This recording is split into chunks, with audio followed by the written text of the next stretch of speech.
Welcome students. आज के इस लेक्चर में हम LTI systems linear time invariant system के इम्पल्स रिस्पांस और ट्रांसफ़र फंक्शन के बारे में बात करेंगे। यह one of the most important topic है क्योंकि इसके बेसिस पे एग्ज़ाम से में आपसे कई क्वेश्चंस पूछे जाते हैं। तो काफ़ी सिंपल टॉपिक है, काफ़ी सिंपल रिलेशनशिप होता है इनपुट आउटपुट और इम्पल्स रिस्पांस के बीच में। तो चलिए देखते हैं इम्पल्स रिस्पांस का मतलब क्या होता है, ट्रांसफ़र फंक्शन का मतलब क्या होता है और इनका किस तरीके से हम यूज़ करते हैं। तो सबसे पहले समझने के लिए यह अज्यूम कर लेते हैं कि हमें एक सिस्टम गिवन है और यह आपको पहले से मेंशन्ड है कि यह सिस्टम जो है वो एक लीनियर टाइम इनवेरिएंट सिस्टम है। It is a LTI system. अब कोई भी सिस्टम होगा तो सिस्टम में कुछ इनपुट होगा। इनपुट को मान लीजिए मैं x ऑफ t से डिनोट कर रहा हूँ और उसका आउटपुट होगा। आउटपुट को मान लो मैंने y ऑफ t से डिनोट कर दिया। तो हमने एक सिस्टम लिया है जिसका इनपुट x ऑफ t है और आउटपुट y ऑफ t है। अब यहाँ पे इम्पल्स रिस्पॉन्स को मैं डिफाइन करना चाहता हूँ। तो पहला सवाल यह होता है इम्पल्स रिस्पॉन्स का मतलब क्या होता है। तो अगर आप देखो तो यहाँ पे दो टर्म है। एक टर्म है आपका इम्पल्स और दूसरा टर्म है आपका रिस्पॉन्स। इम्पल्स कौन सा फंक्शन होता है? जो डेल्टा फंक्शन हमने पढ़ा हुआ है इसे हम इम्पल्स कहते हैं, डेल्टा टी। और रिस्पॉन्स का मतलब क्या होता है? रिस्पॉन्स का मतलब होता है आपका आउटपुट। यानी अगर मैं इम्पल्स रिस्पॉन्स की मतलब समझूं कि इम्पल्स रिस्पॉन्स मतलब क्या हो रहा है, तो इसका मतलब ये हुआ कि अगर मेरा इनपुट यानी x ऑफ t आपका इम्पल्स है डेल्टा t और यह एक LTI सिस्टम से पास कर रहा है, तो हमारा आउटपुट जो y ऑफ t होगा वो क्या होगा? In simple terms, impulse response is the output when the input is a impulse function। यानी जब इनपुट आपका एक इम्पल्स फंक्शन होता है तो जो आउटपुट होता है उसे हम इम्पल्स रिस्पॉन्स कहते हैं। तो ये तो मुझे समझ में आ गया कि चलो इनपुट पे अगर डेल्टा टी देखेंगे तो डेल्टा टी सिस्टम से पास होने के बाद क्या आउटपुट देगा, उस आउटपुट को हम इम्पल्स रिस्पॉन्स कहते हैं। अब मान लो यहाँ पे मैं यूटी दे देता, यानी इनपुट मेरा यूनिट स्टेप हो गया, तो उसके आउटपुट को क्या कहेंगे? उसके आउटपुट को कहेंगे यूनिट स्टेप रिस्पॉन्स। तो यहाँ पे मैं इम्पल्स रिस्पॉन्स की बात कर रहा हूँ, यानी इनपुट पे मैं डेल्टा टी इम्पल्स फंक्शन दूंगा और मैं उसका आउटपुट देखना चाहता हूँ। अब अगला सवाल यह आता है माइंड में कि ये इम्पल्स रिस्पॉन्स का जो टर्म है ये इतना इम्पॉर्टेंट क्यों है, सिर्फ हम इम्पल्स रिस्पॉन्स की ही बात क्यों कर रहे हैं। तो एक एग्जाम्पल से समझने की कोशिश करते हैं। मान लीजिए कि यह जो हमारा गिवन सिस्टम है, इस गिवन सिस्टम का इम्पल्स रिस्पॉन्स जो है h ऑफ t जिसे मैं कह रहा हूँ वो delta t minus one plus delta t plus one के बराबर है। यानी कि जब मैं, इसका मतलब क्या हुआ? इसका मतलब ये हुआ कि जब मैं इनपुट पे डेल्टा टी दे रहा हूँ तो जो आउटपुट हमारा आ रहा है y ऑफ t वो हो जा रहा है delta t minus one plus delta t plus one.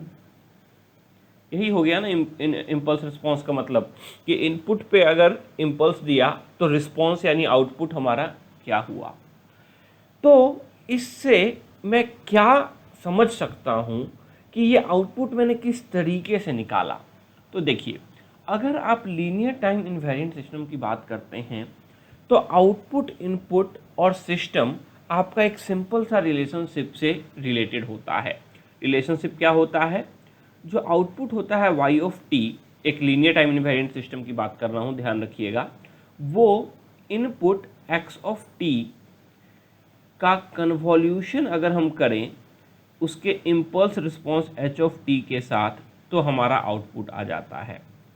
ये one of the most important formula है कि अगर आपके पास एक लीनियर टाइम इनवेरिएंट सिस्टम दिया है तो उसका आउटपुट जो y ऑफ t होगा वो इनपुट x ऑफ t और सिस्टम के impulse response h of t के कन्वॉल्यूशन के बराबर होता है। तो यहाँ पे जरा चेक करके देखते हैं क्या हमारा रिजल्ट आएगा। यानी सबसे पहले तो हमने देख लिया कि हमारा इनपुट जो है एक्स ऑफ टी इस केस में डेल्टा टी के बराबर है और H of T delta T minus delta T plus one के बराबर है। यानी हम कर क्या रहे हैं, डेल्टा टी कन्वॉल्व विथ, यानी वाई ऑफ टी जो हो जाएगा वो हो जाएगा डेल्टा टी का convolution delta T minus one के साथ एक बार, और क्योंकि हम आपका डिस्ट्रीब्यूटिव प्रॉपर्टी यूज़ कर सकते हैं so delta T convolution delta T plus one. ये हमने कन्वॉल्यूशन में पढ़ा है कि अगर डेल्टा को किसी भी फंक्शन के साथ आप कन्वॉल्व करते हो तो रिजल्ट में उस फंक्शन जहाँ पे वो फंक्शन एग्जिस्ट करता है वहाँ पे वो हो जाएगा, जहाँ पे डेल्टा एग्जिस्ट करता है तो ये हो जाएगा delta of t minus one, यानी कन्वॉल्यूशन का जो रिजल्ट होगा delta of t minus one into delta of t plus one के बराबर आया, जो कि हमारा आउटपुट है। तो यहाँ पे मैं क्या समझ रहा हूँ, यहाँ पे मैं यह समझने की कोशिश कर रहा हूँ कि अगर मुझे कोई एक सिस्टम दे दे और अगर मुझे कोई उसका इम्पल्स रिस्पॉन्स बता दे तो मैं उसका आउटपुट काफ़ी आसानी से निकाल सकता हूँ। कैसे निकाल सकता हूँ, सिंपली उस सिस्टम के इम्पल्स रिस्पॉन्स को मैं कन्वॉल्व कर दूंगा इनपुट के साथ। एक दूसरा एग्जांपल लेके चलते हैं, समझ में आएगा। मान लो इनपुट पे अभी डेल्टा टी के बजाय मैंने unit step U of T दे दिया, तो आउटपुट क्या होगा, यानी अब यू टी को मैं कन्वॉल्व करूंगा आपका एच ऑफ टी के साथ, यानी U T convolve with delta T minus one plus delta T plus one. अब यूनिट स्टेप को कन्वॉल्व करना है तो हमारा आउटपुट क्या हो जाएगा, u of t minus one, ये हमने पहले पढ़ा है कन्वॉल्यूशन में, multiplied by u of t plus one. तो काफ़ी आसानी से किसी सिस्टम के इनपुट पे अगर मैं कोई सिग्नल दे रहा हूँ तो आउटपुट पे क्या होगा यह हम काफ़ी आसानी से निकाल सकते हैं अगर हमें उस सिस्टम का इम्पल्स रिस्पॉन्स पता हो। तो इसीलिए इम्पल्स रिस्पॉन्स एक बहुत इम्पॉर्टेंट पॉइंट होता है। तो अभी तक जो मैंने समझाया यहाँ का अगर मैं क्रक्स बताऊँ, सिंपल से वर्ड्स में बताऊँ, तो उसका क्रक्स आपका ये मैथमेटिकल फॉर्मूला है। क्या है मैथमेटिकल फॉर्मूला, कि किसी भी लीनियर टाइम इनवेरिएंट सिस्टम, ध्यान दीजिएगा सिस्टम एलटीआई ही होना चाहिए, किसी भी लीनियर टाइम इनवेरिएंट सिस्टम का आउटपुट उसके इनपुट का कन्वॉल्यूशन होता है इम्पल्स रिस्पॉन्स के साथ, yt is equal to x t convolve with h of t. ये हो गया हमारा पहला स्टेप, इम्पल्स रिस्पॉन्स हमने समझ लिया। अब एक बात बताओ, जब हमने कन्वॉल्यूशन निकालना सीखा था तो कन्वॉल्यूशन में दो रेक्टेंगल का कन्वॉल्यूशन कर ले रहे थे, रेक्टेंगल का अगर साइज अलग हो तो भी कर ले रहे थे, तो ट्रायंगल या ट्रेपेजॉइड आ जा रहा था, और अगर किसी और सिग्नल का अगर हमें कन्वॉल्यूशन करना पड़ता था तो काफ़ी लेंदी प्रोसेस जाता था। मैथमेटिकली जा सकते थे या ग्राफिकली उसको हमें निगेटिव एक्सिस के क्रॉस रोटेट करना पड़ता था, फिर शिफ्ट करना पड़ता था, माइनस इन्फिनिटी से प्लस इन्फिनिटी मल्टीप्लाई करके ऐड करना पड़ता था। तो कन्वॉल्यूशन वैसे तो एक सिंपल सा ऑपरेटर है, मगर अगर मेरे को दो सिग्नल को कन्वॉल्यूशन करना पड़े तो मैथमेटिकल प्रोसेस काफ़ी लेंदी है।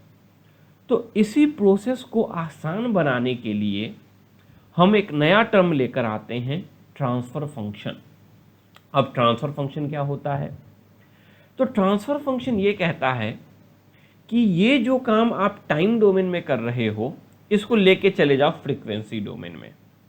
तो इसको फ्रीक्वेंसी डोमेन में मैं कैसे ले जा सकता हूँ, तो इसे फ्रीक्वेंसी डोमेन में ले जाने के लिए हम राइट नाउ लैप्लास ट्रांसफॉर्म का यूज़ कर रहे हैं। तो ट्रांसफर फंक्शन के अगर मैं डेफिनेशन की बात करूं तो डेफिनेशन हो जाएगा ratio of, transfer function is nothing but ratio of Laplace transform of output to Laplace transform of input with all initial conditions as zero. जरा इसको समझने की कोशिश करते हैं, यह डेफिनेशन आया कहाँ से। अभी थोड़ी देर पहले मैंने आपको एक one of the most important relationship बताया, एक एलटीआई सिस्टम के केस में अगर आउटपुट को y ऑफ टी से रिप्रेजेंट करते हैं और इनपुट को x ऑफ टी से, और अगर उस सिस्टम का impulse response h of t है तो हम लिख सकते हैं y of t is equal to x of t convolve with h of t. अब इसका इसको फ्रीक्वेंसी डोमेन में लेके चलते हैं, यानी इसका लैप्लास ट्रांसफॉर्म लेते हैं। तो y ऑफ t का लैप्लास ट्रांसफॉर्म हो जाएगा आपका y of s, capital Y से रिप्रेजेंट करते हैं और लैप्लास डोमेन में s यूज़ करते हैं। तो y of s is equal to x of t का x ऑफ s। और अगर आप टाइम डोमेन में कन्वॉल्व करते हो तो फ्रीक्वेंसी डोमेन में, यानी कि यहाँ पे s डोमेन में वो मल्टीप्लीकेशन में कन्वर्ट हो जाता है। So y of s is equal to x of s into h of s। अब यहाँ से अगर मैं h ऑफ s की वैल्यू निकालूं तो h ऑफ s क्या हो जाएगा, h of s is equal to y of s divided by x of s। यही जो आप h ऑफ s देख रहे हो, यही h ऑफ s है आपका ट्रांसफर फंक्शन, और कुछ नहीं है।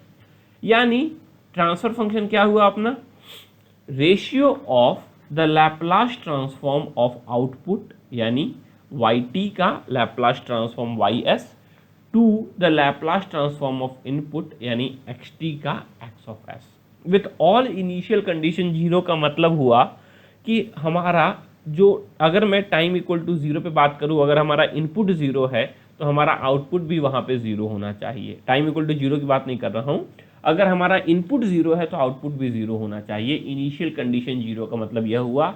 ये क्यों यूज़ कर रहे हैं, ये हम लीनियरिटी के लिए यूज़ कर रहे हैं, क्योंकि अभी तक जो भी मैंने आपको पढ़ाया है, चाहे वो ट्रांसफर फंक्शन हो या इम्पल्स रिस्पॉन्स हो, वो सिर्फ और सिर्फ linear time invariant LTI systems के लिए डिफाइंड है। तो LTI सिस्टम तो सेटिस्फाई होना चाहिए, और अगर हम यह condition with all initial condition as 0 नहीं रखते हैं तो वो हमारा LTI सिस्टम को वायोलेट कर देता है। कैसे वायोलेट करता है, एक एग्जांपल से समझेंगे थोड़ी देर में। तो अभी तक जो मैंने पढ़ाया है, यहाँ तक आपके पास 3 इंपॉर्टेंट पॉइंट हैं जो आपको ध्यान में रखना है। सबसे पहला, इम्पल्स रिस्पॉन्स क्या होगा कि इम्पल्स रिस्पॉन्स का यूज़ करते हैं किसी भी सिस्टम के आउटपुट को निकालने के लिए। The output y of t can be given as convolution of input x of t with the impulse response h of t। Transfer function की बात करते हैं तो ट्रांसफर फंक्शन के लिए h of s is equal to y of s divided by x of s की बात करते हैं। ये 2 इंपॉर्टेंट पॉइंट हो गए, और ध्यान में ये रखना है अपने को कि ये जो इंपॉर्टेंट पॉइंट्स हैं, इनमें आपका इनिशियल कंडीशन जो है वो 0 होगा। 0 क्यों होगा इनिशियल कंडीशन, क्योंकि ये दोनों transfer function as well as impulse response सिर्फ और सिर्फ LTI सिस्टम के लिए डिफाइंड हैं। तो ये हो गई कुछ डेफिनेशन की बातें।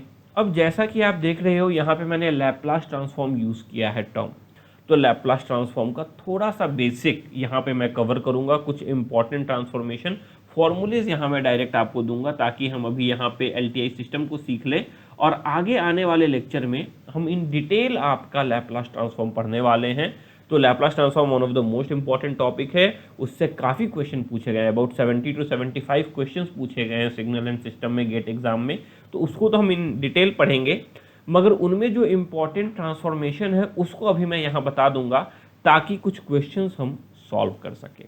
तो चलिए थोड़ा सा डेविएट होते हैं और लैप्लास ट्रांसफॉर्म की तरफ चलते हैं। अभी मैं आपको सिर्फ लैप्लास ट्रांसफॉर्म का फॉर्मूला और इम्पॉर्टेंट जो आपके उनके फॉर्मूलेज के जो शॉर्टकट्स है जो आपको याद रखने हैं वो बताऊंगा। इन डिटेल मैं आगे के लेक्चर्स में इसको समझाऊंगा। तो अगर आपको कोई एक फंक्शन गिवन है f ऑफ t और आपको उसका निकालना है लैप्लास ट्रांसफॉर्म, तो कैसे निकालोगे? आप f ऑफ t को e to the power minus st से मल्टीप्लाई कर दोगे और माइनस इन्फिनिटी से प्लस इन्फिनिटी में उसे इंटीग्रेट कर दोगे। तो जो रिजल्ट आएगा वो आपका हो जाएगा कैपिटल F ऑफ s, यानी उसका लैप्लास ट्रांसफॉर्म। एक एग्जांपल से समझने की कोशिश करते हैं। मान लिया कि आपको स्मॉल f ऑफ t यानी टाइम डोमेन में जो फंक्शन है वो आपको गिवन है 2 टाइम्स u ऑफ t, और आपको इसका लैप्लास ट्रांसफॉर्म निकालना है। तो कैपिटल F ऑफ s यानी इसका लैप्लास ट्रांसफॉर्म का फॉर्मूला क्या हो जाएगा? Minus infinity to plus infinity, f of t की जगह ये रख देते हैं 2 times u of t e to the power minus st dt। अब क्योंकि u ऑफ t है यानी यूनिट स्टेप है, तो unit step t equal to 0 से इन्फिनिटी के बीच में 1 होता है और 0 से नीचे के लिए 0 होता है। तो इसे मैं लिख सकता हूँ इंटीग्रेशन 0 से इन्फिनिटी 2 इंटू 1 इक्वल टू 2 आपका बाहर आ जाएगा क्योंकि कांस्टेंट है, e to the power minus s of t dt। अब जरा इसको इंटीग्रेट कर लेते हैं, तो 2 times e to the power minus S T का integration e to the power minus S T ही होगा, डिवाइडेड बाई आपका माइनस एस, और लिमिट आपको जाना है 0 से इन्फिनिटी में। So this will be -2/s into E to the power minus infinity minus में e to the power minus 0। अब हम जानते हैं एक्सपोनेंशियल का कर्व मैंने आपको शुरू के ही में बताया है क्लासेस में, e to the power minus infinity की वैल्यू 0 होती है और e to the power 0 anything to power 0 की वैल्यू 1 होती है। वैल्यू पुट करते हैं -2/s इंटू 0 माइनस 1, यानी आपका जो एक्सप्रेशन आ गया वो हो जाएगा 2/s के बराबर। यानी अगर मैं 2 टाइम्स ut का लैप्लास ट्रांसफॉर्म बताऊं तो वो होगा 2/s, और अगर मैं इसका इन्वर्स लैप्लास ट्रांसफॉर्म बताऊं तो वो हो जाएगा 2 टाइम्स u ऑफ t। यानी लैप्लास ट्रांसफॉर्म आपके इन्वर्टिबल भी होते हैं। तो इस तरीके से आप किसी भी फंक्शन का लैप्लास ट्रांसफॉर्म निकाल सकते हो अगर आप इस फॉर्मूले में रख दो। मगर कुछ जनरल फंक्शंस होते हैं, सिग्नल्स होते हैं जिनका हम कई बार यूज़ करते हैं, तो प्रॉब्लम सॉल्विंग में जिनका कई बार यूज़ होता है, तो इसीलिए उनको अभी डायरेक्टली हमें याद रखना पड़ेगा। अबाउट 10 to 12 फॉर्मूलेज हैं, आप भी प्रैक्टिस करोगे तो धीरे धीरे आपको भी याद हो जाएंगे। और तो उन फॉर्मूलेज को भी डिस्कस कर लेते हैं, उसके बाद कुछ क्वेश्चन सॉल्व कर लेंगे। तो कौन कौन से फॉर्मूले हैं? सबसे पहले मैंने जैसे आपको निकाला u of t, unit step का लैप्लास ट्रांसफॉर्म 1/s होता है। डेल्टा t यानी इम्पल्स का लैप्लास ट्रांसफॉर्म 1 होता है। t का लैप्लास ट्रांसफॉर्म 1/s² होता है। सिमिलरली अगर t के पावर में आगे जाऊंगा यानी t² अगर मैं बोलूं तो उसका लैप्लास ट्रांसफॉर्म क्या हो जाएगा? Factorial 2 that is 2/s plus s to the power 1 plus 1 s to the power 2 plus 1 that is s³ 2/s³ हो जाएगा। यानी आप t to the power n जाओगे तो t to the power n का Laplace transform factorial n/s to the power n plus 1 होता है। तो ये 4 हो गए। इसके बाद अगर आप e to the power minus 80 से मल्टीप्लाई कर देते हो टाइम डोमेन में, तो फ्रीक्वेंसी डोमेन में उसका आपको शिफ्टिंग हो जाता है। यानी टाइम डोमेन में e to the power minus 80 से multiply is equal to shifting in frequency domain by plus a। तो देखो ut का 1/s था, तो e टू पावर माइनस 80 का क्या हो गया? 1/s plus a। इस प्रॉपर्टी को थोड़ा सा और अभी यूज़ करेंगे। उसके अलावा अगर साइन 80 देता है तो साइन 80 का Laplace transform a divided by s² plus a², cos 80 का s divided by s² plus a²। दोनों में अंतर क्या है? साइन 80 में ऊपर में a है जो कि कांस्टेंट है, कॉस 80 में ऊपर में s है जो कि लैप्लास ट्रांसफॉर्म वाला s आ रहा है। ध्यान दीजिएगा।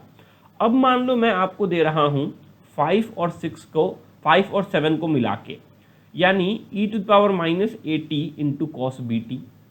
तो अगर सिर्फ कॉस bt होता तो रिजल्ट होता s/s² प्लस b², मगर यहाँ e to the power minus 80 से मल्टीप्लाई कर दिया है, यानी जहाँ जहाँ s है उसको हम शिफ्ट कर देंगे s प्लस a से। सो वो हो गया s plus a divided by s plus a का whole square plus b²। Similarly अगर मैं 5 को 6 के साथ मिक्स कर दूं यानी e to power minus 80 into sine bt कर दूं, तो ऊपर तो a था तो एज इट इज़, यहाँ पे साइन 80 था, यहाँ साइन bt है, इसीलिए एज इट इज़ b आ गया।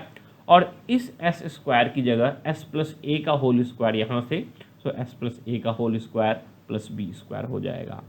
तो ये जो 9 मैंने आपको बताए ये काफ़ी इंपॉर्टेंट है। अगर आप याद करने की बात करो तो ये तीनों तो आपस में रिलेटेड होते हैं। याद करिए हमने पढ़ा था डेल्टा t का इंटीग्रेशन करोगे तो ut आएगा, ut का इंटीग्रेशन करोगे तो t आ जाएगा, वही तो हो रहा है 1/s एंड 1/s²। सिमिलरली अगर आप जनरल फॉर्मूला याद रखना चाहो तो t to the power n का Laplace transform factorial n by h to the power n plus 1। इसके बाद फॉर्मूला नंबर 5 काफ़ी इंपॉर्टेंट है, यानी अगर मैं लैप्लास डोमेन में शिफ्टिंग करना चाहता हूँ तो टाइम डोमेन में e to the power minus AT से मल्टीप्लाई करना पड़ेगा। सेम चीज़ अगर मैं साइन AT और कॉस AT के साथ देखूं तो साइन AT में a divided by s square plus a square होता है, कॉस AT में s divided by s square plus a square होता है। और अगर 5 इंटू 7 और 5 इंटू 6 कर दूं तो सिंपली मुझे आपका एस डोमेन में यानी लैप्लास डोमेन में जाके शिफ्टिंग कर देना है। तो ये 9 फॉर्मूलेज हो गए।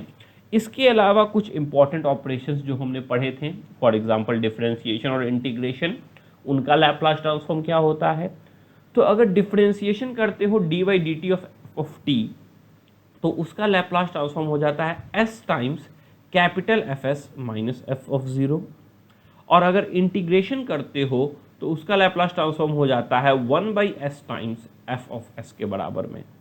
यानी डिफरेंशिएशन में आप s से मल्टीप्लाई कर रहे हो माइनस में जो इनिशियल वैल्यू है 0 पे, और इंटीग्रेशन में आप s से डिवाइड कर रहे हो, इस बात का ध्यान लो।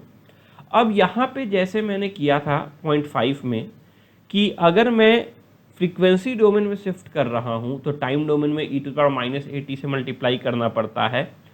सिमिलरली फॉर्मूले नंबर 12 में अगर मैं टाइम डोमेन में शिफ्ट कर रहा हूँ, एफ ऑफ टी की जगह f of t minus a कर रहा हूँ, तो फ्रीक्वेंसी डोमेन में e to the power minus AS से आपको मल्टीप्लाई करना पड़ेगा। तो ये हैं one of the most important 12 formulas Laplace transform के जो आपको याद होने चाहिए, क्योंकि इनका कई बार यूज़ होता है। तो इनके बेसिस पे कुछ क्वेश्चंस सॉल्व कर लेते हैं। चलिए पहला सवाल स्टार्ट करते हैं। तो क्योंकि अभी आपको फॉर्मूलेज याद नहीं है इसीलिए यहाँ नीचे मैंने आपके रेफरेंस के लिए लिख दिया है, बाद में आपको इस रेफरेंस की भी जरूरत नहीं पड़ेगी, प्रैक्टिस के साथ आप डायरेक्टली सॉल्व करने लगोगे। तो चलो पहला सवाल क्या है। पहला सवाल यह है कि आपसे पूछा गया है find the transfer function of system whose output is given as yt is equal to x of t minus 1 plus x of t plus 1, और आपको इस सिस्टम का ट्रांसफर फंक्शन निकालना है। तो चलिए ट्राई करते हैं। हम क्या लिख सकते हैं, y ऑफ t की जगह उसका Laplace transform y of s ले लिया। अब x ऑफ t का अगर मैं x ऑफ s लेता हूँ तो बताओ x ऑफ t माइनस 1 का क्या लूँगा। अगर प्रॉपर्टी नंबर 12 के हिसाब से देखूँ तो 1 से टाइम डोमेन में शिफ्टिंग कर रहे हैं तो आपका लैप्लास डोमेन में e to the power minus 1 into s, यानी x of s into E to the power minus s हो जाएगा। ये यहाँ तक क्लियर है हम। चलिए आगे चलते हैं। और x ऑफ t प्लस 1 का क्या हो जाएगा, सॉरी हाँ x ऑफ t प्लस 1 का क्या हो जाएगा, x ऑफ s, और यहाँ पे हो जाएगा e to the power plus s। ये हमने कर लिया। अब मुझसे पूछा गया है फाइंड द ट्रांसफर फंक्शन, और हम जानते हैं ट्रांसफर फंक्शन होता है ys divided by x of s के बराबर।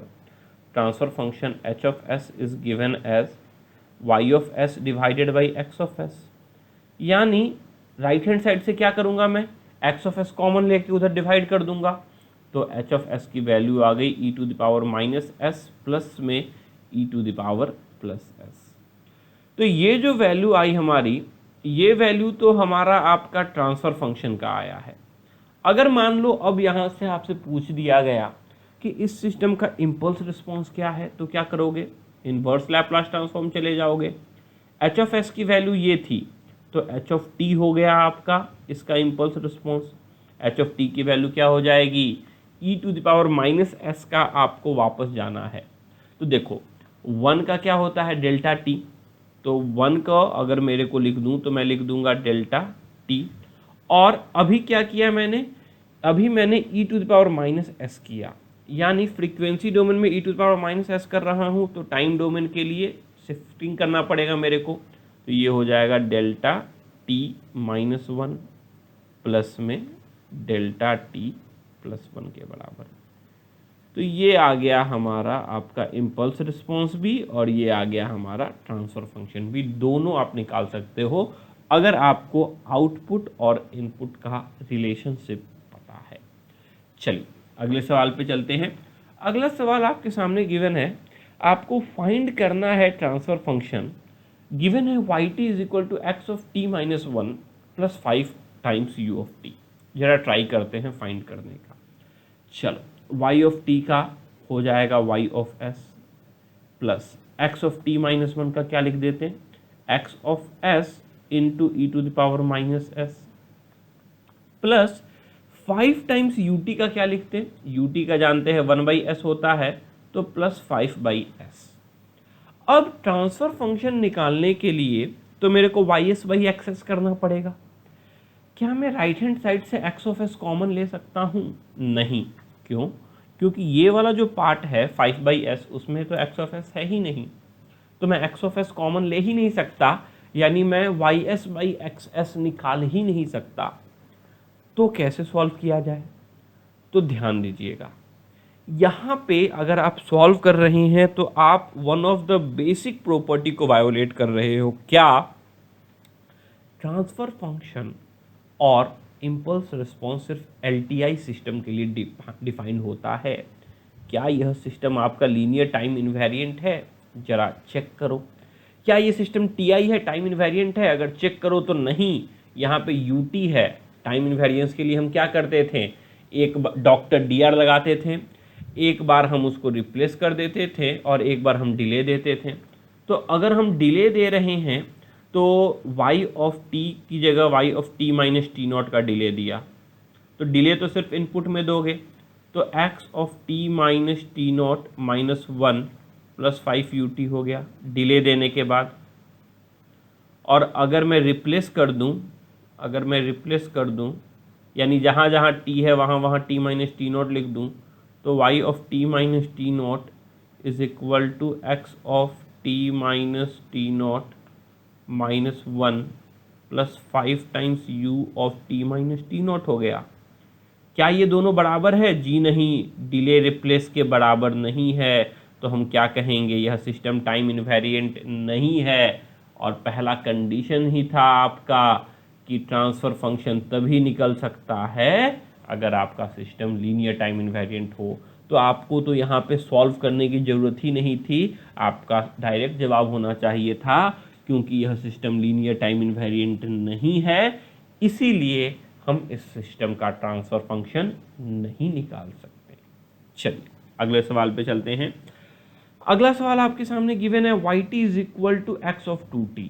बताइए क्या इस सिस्टम का ट्रांसफर फंक्शन निकाल सकते हैं, और अगर हाँ तो क्या होगा इसका ट्रांसफर फंक्शन? सबसे पहले, क्या यह सिस्टम आपका टाइम इनवेरिएंट है? अगर चेक करो तो स्केलिंग किया गया है और हमने पढ़ा था स्केलिंग ऑपरेटर टाइम इनवेरिएंट नहीं होता है। अगर डिले करोगे तो ये हो जाएगा x of 2 times t minus t not के बराबर, और अगर रिप्लेस करोगे तो ये हो जाएगा x of 2t minus 2t not के बराबर। 2 ब्रैकेट में t minus t not replace कर देंगे, दोनों बराबर नहीं है, टाइम इनवेरिएंट नहीं है। डायरेक्ट बोलो transfer function of this system is not possible because it is not an LTI system. चलिए अगले सवाल पे चलते हैं। मान लिया आपको गिवन है yt is equal to x of t minus 2 plus x of t plus 2। जरा इसका ट्रांसफर फंक्शन और उसके बाद इम्पल्स रिस्पॉन्स निकालने की कोशिश करो। चलिए ट्राई करते हैं। सबसे पहले चलते हैं लैप्लास डोमेन में, तो y of t is equal to y of s, x of t minus 2, x of t का अगर x ऑफ s है और t माइनस 2 टाइम डोमेन में शिफ्टिंग कर रहे हैं, यानी फ्रीक्वेंसी डोमेन में e to the power minus 2s हो जाएगा, यानी लैप्लास डोमेन में या फ्रीक्वेंसी डोमेन बोलो। यहाँ हो जाएगा x of s into E to the power plus 2s के बराबर में, क्योंकि x ऑफ t प्लस 2 से शिफ्टिंग किया है। यहाँ से अगर मैं आपका ट्रांसफर फंक्शन निकालना चाहूँ, जो कि कुछ नहीं output upon input in s domain होता है, तो h s is equal to y s upon x s is equal to e to the power minus 2s plus e to the power plus 2s हो जाएगा। ये हमारा निकल गया transfer function. और अगर मेरे से कोई पूछ दे कि इसका इम्पल्स रिस्पॉन्स क्या होगा, तो वापस जाऊंगा इसके में इन्वर्स लैप्लास ट्रांसफॉर्म में। 1 का हम जानते हैं डेल्टा टी होता है, यहाँ E to the power minus 2s से मल्टीप्लाई है, इसीलिए ये हो जाएगा delta T minus 2 plus delta T plus 2 के बराबर में। तो ये हो जाएगा हमारा इम्पल्स रिस्पॉन्स और ये हो जाएगा हमारा ट्रांसफर फंक्शन काफ़ी आसानी से आप निकाल सकते हैं। चलिए अगले सवाल में चलते हैं। मान लिया आपको इंटीग्रेशन गिवन है ट्रांसफर फंक्शन एक सिस्टम का आपको निकालना है such that y t is equal to minus infinity to z x of z d z. अब इसका ट्रांसफर फंक्शन निकाल के दिखाओ। चलो ट्राई करते हैं। y ऑफ t का हम जानते हैं लैप्लास डोमेन में y ऑफ s हो जाएगा, और integration of f of t का हमने पढ़ा था 1/s f ऑफ s होता है, तो integration of x of z क्या हो जाएगा 1/s x ऑफ s के बराबर आ जाएगा। तो यहाँ से अगर मेरे से कोई पूछे कि इसका ट्रांसफर फंक्शन क्या है, so y of s upon x of s is given as the transfer function which is nothing but 1/s। और अगर कोई मेरे से पूछे कि इसका इम्पल्स रिस्पॉन्स क्या है, तो ut का हम जानते हैं इम्पल्स रिस्पॉन्स होता है 1/s, so ht is equal to ut हो गया। अब अगर आप यहाँ पे देखो तो ये एक बहुत इम्पॉर्टेंट कंक्लूजन है। क्या है इम्पॉर्टेंट कंक्लूजन, जरा ध्यान दो। क्या मैं यहाँ से कंक्लूड कर सकता हूँ कि अगर हमारा सिस्टम का इम्पल्स रिस्पॉन्स यूनिट स्टेप है यानी ht इक्वल टू ut है, तो जो आउटपुट होगा वो और कुछ नहीं होगा, उसके इनपुट का इंटीग्रेशन हो जाएगा y t is equal to minus infinity to z x of z d z हो जाएगा। तो ये बहुत इंपॉर्टेंट पॉइंट है, नोट डाउन कर लीजिए कि if the impulse response of a system is unit step then output is nothing but integration of the input. Output जो होता है वो इनपुट के इंटीग्रेशन के बराबर हो जाता है। चलिए अगले सवाल पे चलते हैं। अगला सवाल जो है, यहाँ पे आपको दो सिस्टम गिवन है। सबसे पहला एलटीआई सिस्टम में क्या गिवन है कि इनपुट xt है और इसका impulse response h of t है, तो आउटपुट yt आ रहा है।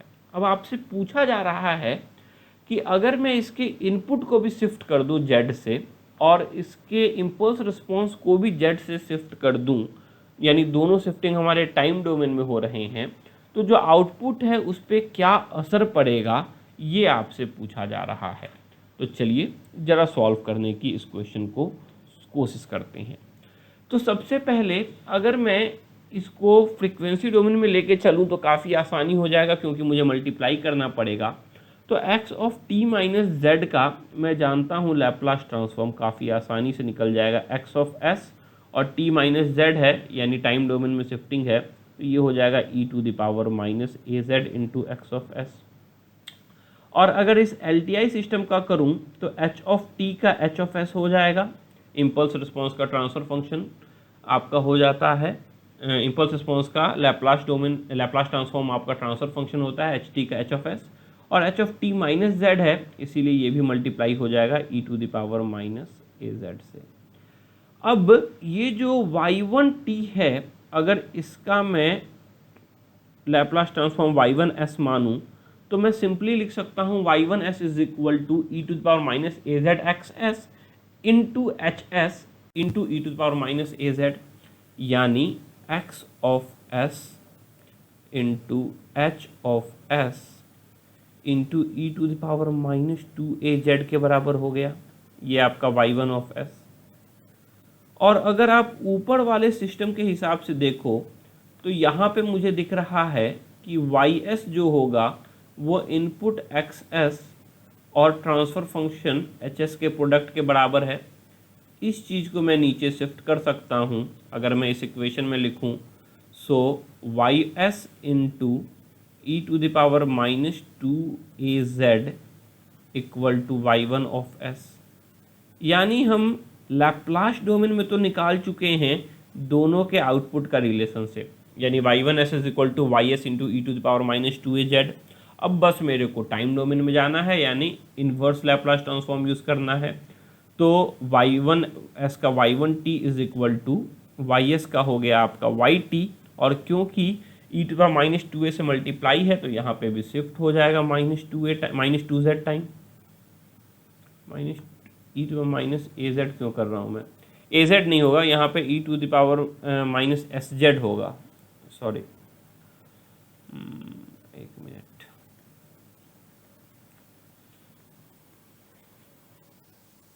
ए जेड नहीं होगा क्योंकि ए हमारा यहाँ पे जेड हो रहा है, और एस डोमेन में जा रहे हैं तो यहाँ पे एस होना चाहिए। So e to the power minus S z, e to the power minus S z, यहाँ होगा e to power minus two s z, यहाँ होगा e to power minus two s z, और अगर शिफ्ट करेंगे तो वाई माइनस टू जेड के बराबर हो जाएगा। तो ये हमारा निकल गया आउटपुट y1t का रिलेशनशिप इनपुट दूसरा output initial output y of t के साथ, that is y1t is equal to y of t minus 2z। तो इस तरीके से आपको इन क्वेश्चंस को सॉल्व करना है। अब अगले लेक्चर में हम आपका static LTI system, causal LTI system और स्टेबल एलटीआई सिस्टम की बात करेंगे, और उसके बाद जितने भी गेट में क्वेश्चन पूछे गए हैं 19 to 20 क्वेश्चन इस टॉपिक से पूछे गए हैं उनको डिस्कस कर लेंगे, और फिर हम फूरियर सीरीज़ की तरफ चलेंगे। तो आज का लेक्चर यहाँ पे एंड करते हैं, मिलते हैं आपसे अगले लेक्चर में, तब तक के लिए गुड डे।